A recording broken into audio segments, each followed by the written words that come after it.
Okay, what's up mga ka-farmers? Hinto muna tayo sa ating ginagawa na pagpupruning mga idol. Dahil puntahan natin muna ang mga right hand ko ngayon na nag-aabuno sa kabila mga idol. Sa pangalawang tanim na talong. So ngayon mga idol ka-farmers, ipapakita ko kung ano ang ginagamit natin ngayon sa pag-aabuno. Dito sa pangalawang tanim natin. So medyo madamo pa dahil hindi pa natin na fukusan. Pero anuhan natin to mga idol. Ano ba yan? Alagaan natin to ng maigi. Dahil kahit pa paano mga idol, may mga bunga na sila. Yan o.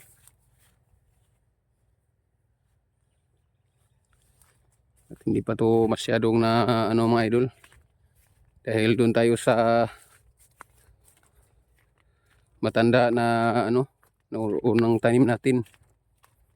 So ngayon kasi nag-aabuno tayo ngayon.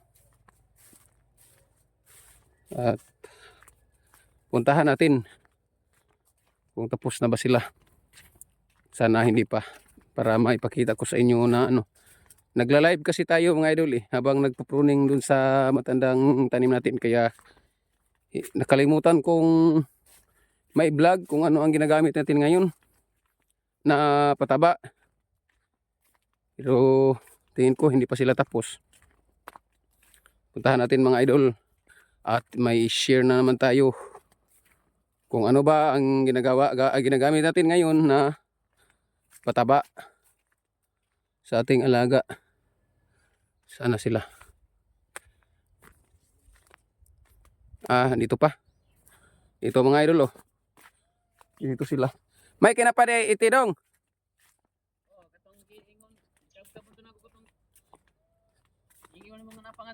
Oh. Ayan mga idol ang mga right hand natin. Oh, shout out. Dodong Francis. Oh, si Dodong Junior. Crescenciano Yunsun Lawas. Ang wala na. Na-mix na ni mo dong? Awa na? Ito ang pataba natin ngayon mga idol, farmers. O tanungin lang natin si Dodong Crescenciano Yunsun Lawas. Kumpleto yan. Kung ano ba ang minimix niya. Ang binili natin kanina siya ang magsabi sa inyo mga idol. Ano ang ginagamit natin dong? Protein at saka humus at gromor. Ayan. Gromor na 4048. Oh, yan. Kumpleto yan. Complete detail mga idol ka-farmers. Siyempre, ang sikreto na pangsahog natin ay chicken manure. Yan ang empty na Kaya kung pansin niyo mga idol, ganyan kalago ang sawa ng Panginoon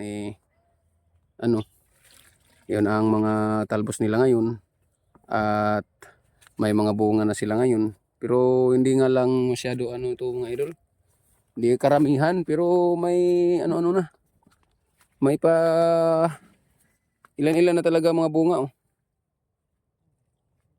kasi hindi ko pa to na pruningan mga idol dahil sobrang busy doon sa kabila.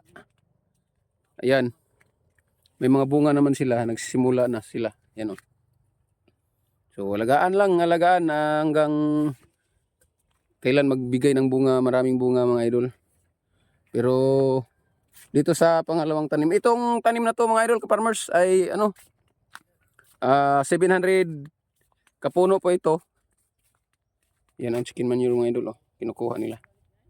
So 700 mahigit po ito kapuno. Tapos itong matanda natin na unang tanim na siya ang nagbibigay ng maraming bunga sa atin mula noon at magpahanggang ngayon mga idol, kahit mag 8 months old na siya, marami pa rin siyang bunga. Ayan Ayan. O diba? Ayan Yan ang kaibahan dun sa pangalawang tanim ko mga idol.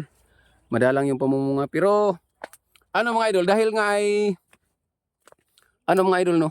Pero, tingnan nyo naman mga idol. May mga bunga naman talaga sila. Baka hinihintay lang nila ang tamang panahon ba.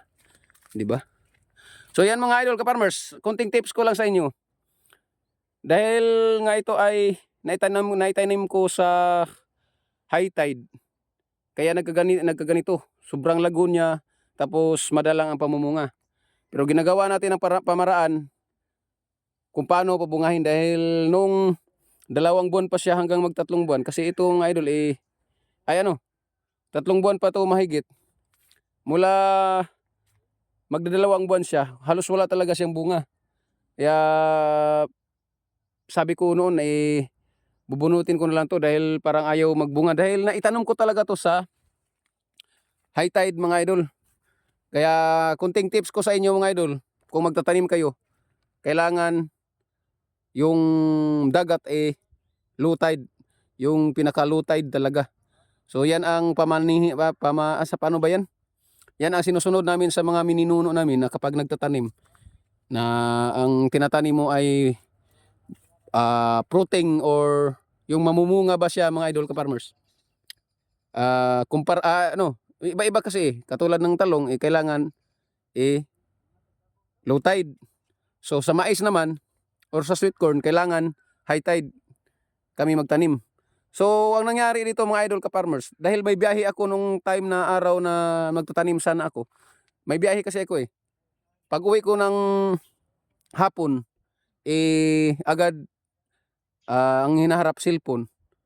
Pag sapit ng nung maggagabitan na talaga, doon ko na pasok sa isip ko na magtatanim pala ako ngayon ng talong ko. So ayan, agad bunot ako ng punla at nagtatanim dito sa tanim na to mga idol.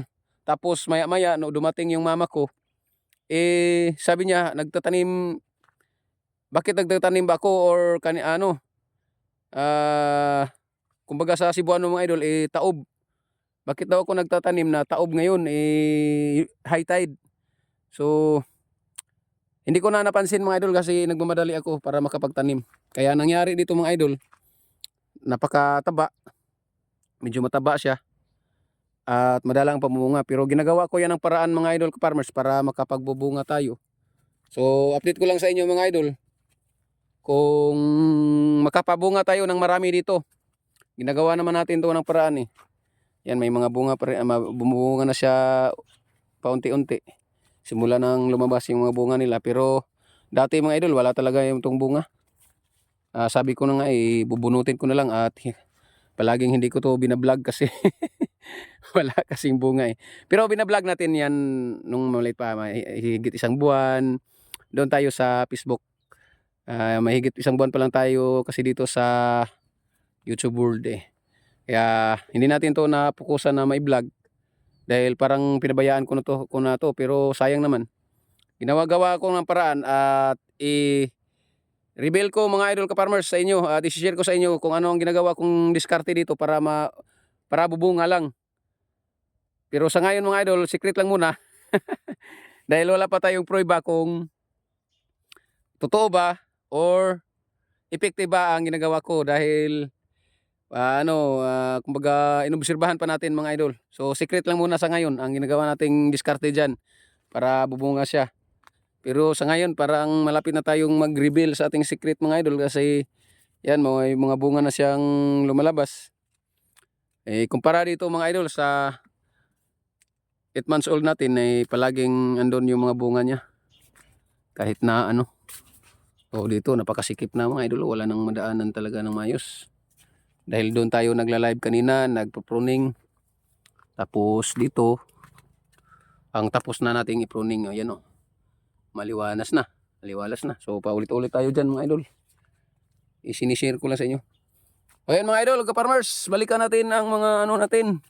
At ginawan ko lang ng video na ito, ang area na ito. So again, 700 mahigit po ito kapuno. At ang inabono natin yung Trifol 14, humus. Naubusan tayo ng Humic Flix mga idol ka-farmers from Agronica. Naubusan tayo. So, humus muna ang ginagamit natin at saka ano, yung yan o, maitim mga idol. At saka yung ano mga idol ka-farmers, Gromor na 4048 ang min-mix natin. Siyempre, chicken manure. So, yan na ang ano mga idol ka-farmers, ang dami ng binigay. Tagi-isang ganyan.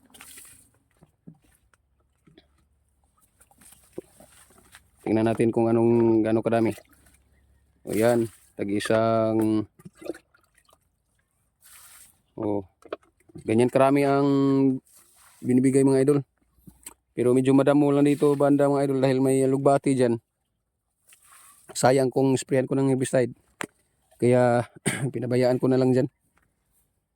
Saka ko na yan kunin ng mga damo kapag tumatanda na tong alugbati. So, ayan mga idol ka-farmers. That's it lang muna. Maraming salamat po sa lahat ng suporta, lalo na sa mga live stream natin. Thank you very much talaga guys. Thank you talaga sa lahat ng suporta nyo. Bye bye. I love you all. Happy farming mga idol ka-farmers.